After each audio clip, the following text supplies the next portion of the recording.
What's up, guys? Welcome to the first episode in my What is Blank Addiction Like series. In today's video, I'm going to be walking you through the effects of methamphetamine addiction, what I experienced, and just how dark that addiction got for me. Before we get started, I want to put a trigger warning in first because what I'm going to be talking about is graphic in nature. I'm going to be talking about the first time that I used, what that looked like, and how that set in motion an 8-month meth addiction. For those new to my channel, I'm a recovering addict who served time in prison, and I'll leave my entire life story in the description box down below. If you want to follow me on any other social media platforms, TikTok, Instagram, Patreon, all of that is linked down below as well. So, without further ado, let's kick off episode 1.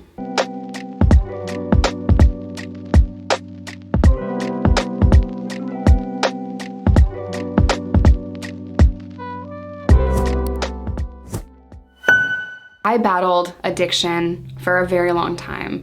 When I was 12 years old, I took my first sip of alcohol. That for me was the first addiction. By the time I got to a meth addiction, I was 23 and I had lived 5 lives by the time I turned 23. I was on the run from New York in Vegas with a sales company that I worked for years, on and off, and a friend called me from Arkansas and said that he was ballin' and he's living a great life and he was a former runner of mine. And I'm like, yeah, man, that's great. And then the very next day he called me and it was a very different person I heard on the phone. And I decided that that was gonna be where I go next. I decided that I was gonna go to Arkansas to help him get sober. At this time I had 2 months sober from heroin and I felt so strong. 2 months is an amazing accomplishment. However, I had never worked on why I started using. I didn't have the knowledge of my addiction, the reason why I used, my mental health. I didn't heal anything. I just stopped using, and I didn't actually work on recovery or mental health. So while 2 months is an amazing accomplishment, for me, it was not something that I took seriously, nor was it recovery something that I had worked on. Not long after I showed up in this condemned trailer in Arkansas, did I start using meth. I had probably been there for 2 weeks or so, maybe a little bit longer, and I became increasingly frustrated that I couldn't get my friends sober. And I remember the first time that I used.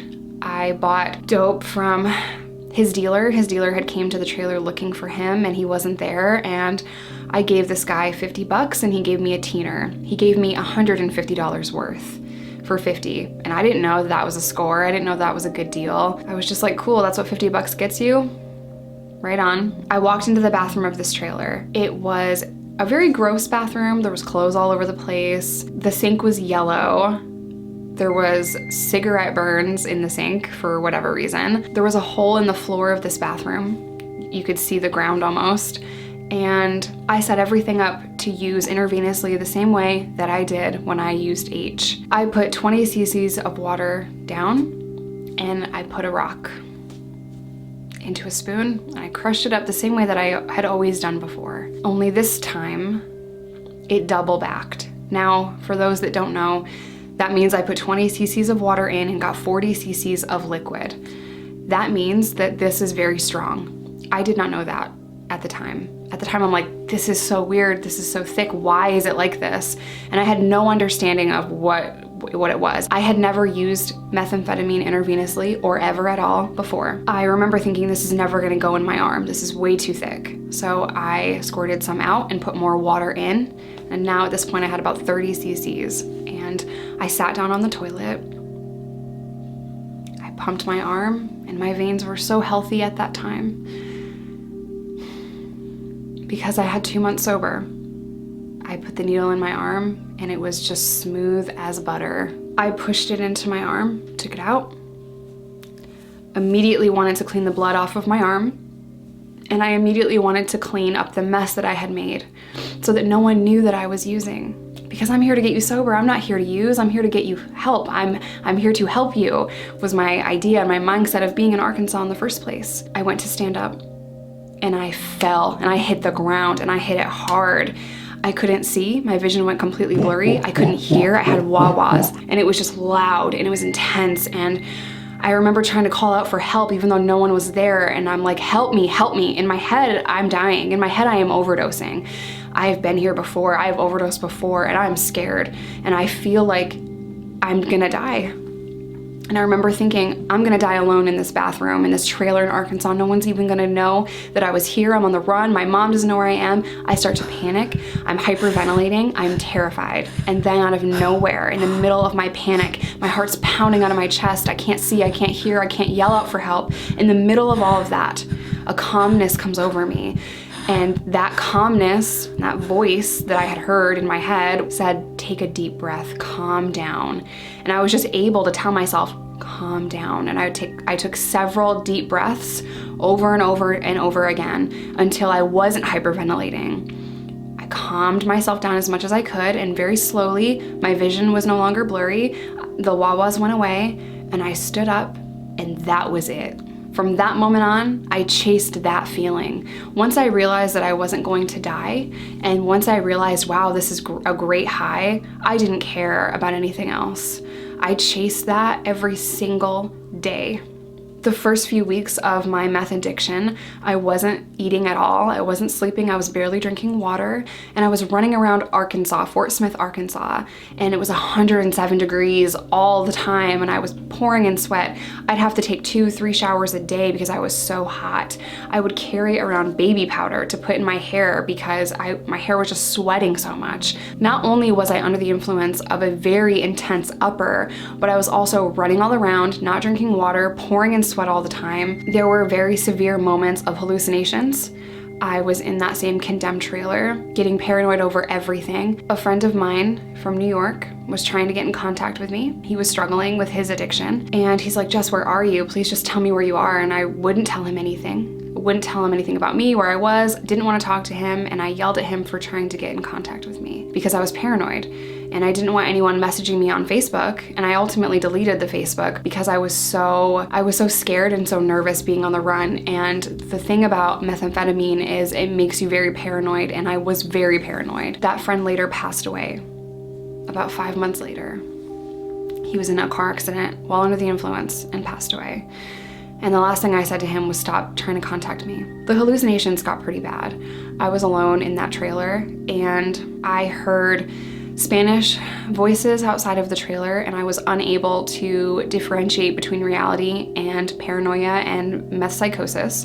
I'd been up for days. Sleep deprivation, dehydration, lack of nutrition, and meth use in combination caused very severe meth psychosis for me. I took a gun and went outside and realized that no one was there. I had just hallucinated that. I was walking home on Midland and Albert Pike in Fort Smith, and I saw an SUV racing down the street, and they almost hit me, and I jumped out of the way. And when I realized that that wasn't real, I was embarrassed and mortified that strangers had seen me throw myself on the curb because I had thought I saw a car. And my solution to meth psychosis and these hallucinations was to take Roxy's and shoot them, because a downer is gonna put me to sleep. So every 4 or 5 days, I would take Roxy's, a downer pill, and I would shoot that and I would go to sleep. Sometimes I would speedball them. Now at this point, I am starting to get very, very physically unhealthy, obviously. Naturally, I weigh about 125 pounds, 130 pounds, and at that time, I was 90 pounds. I had track marks all up and down my arms, and I remember looking in the mirror one day and thinking I didn't have a soul. In order to pay for this addiction, I started selling, and I started moving large quantities of meth for the cartel. That was a scary time in my life where I was desperately trying to hide my addiction, because they're not gonna work with you if they think you can't control yourself, your addiction, if they think you're a liability or a risk. I was fortunate enough in that world to meet people that overlooked just how sick I was, because I was a good earner. I made money, I brought in a lot of money, and I sold a lot. And at that time in my life, I didn't think I had an addiction. I didn't think that I was that sick. I thought as long as I had money in my pocket and a place to crash, I'm just fine. There were several moments at the end of this addiction that almost cost me my life. As I've mentioned in previous videos, I almost took my own life while in the middle of a meth psychosis. My daughter's biological father almost shot me because he thought I stole meth from him. A lot of people that I was around were dangerous, were violent, and everyone in Fort Smith was always so afraid that people were snitching. And at the time I didn't understand that because I had never seen paperwork on anyone.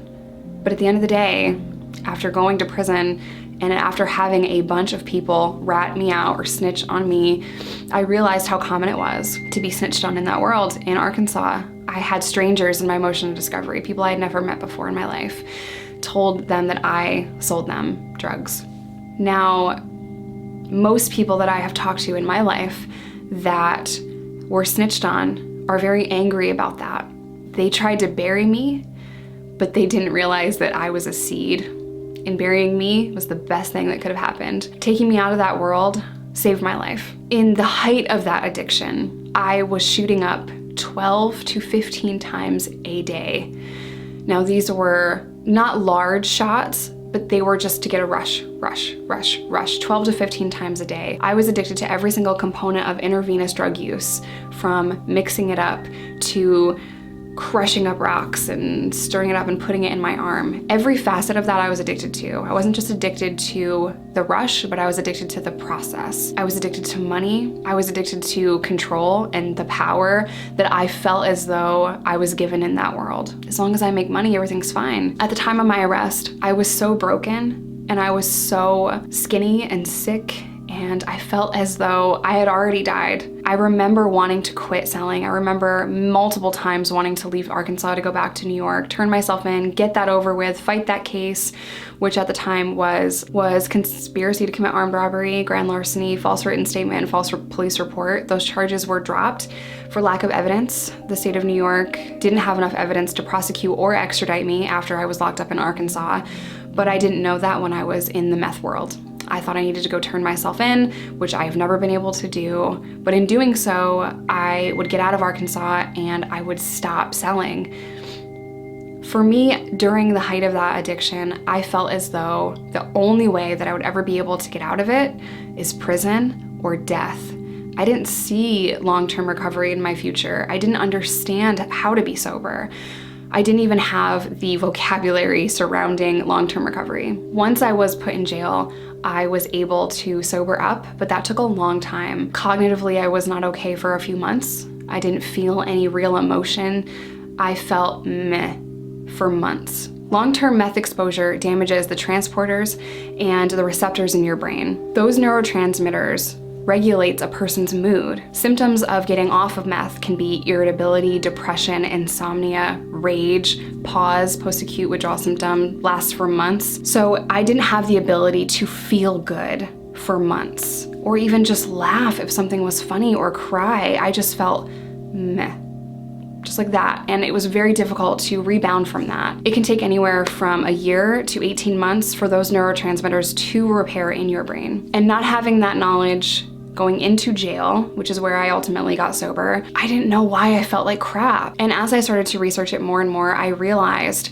that this is going to take me a very long time. Meth addiction for me was one of the scariest things I've ever gone through. I lost my grip with reality very quickly, and I knew that I lost my grip with reality. I knew that the ground was sinking underneath me, and it was only a matter of time before I no longer make it or I am arrested. October 20th of 2011, I was arrested for possession of meth with intent, delivery of meth, and simultaneous possession of drugs and a firearm. A couple of weeks later, I found out I was pregnant with my first daughter, who was born while I was in prison.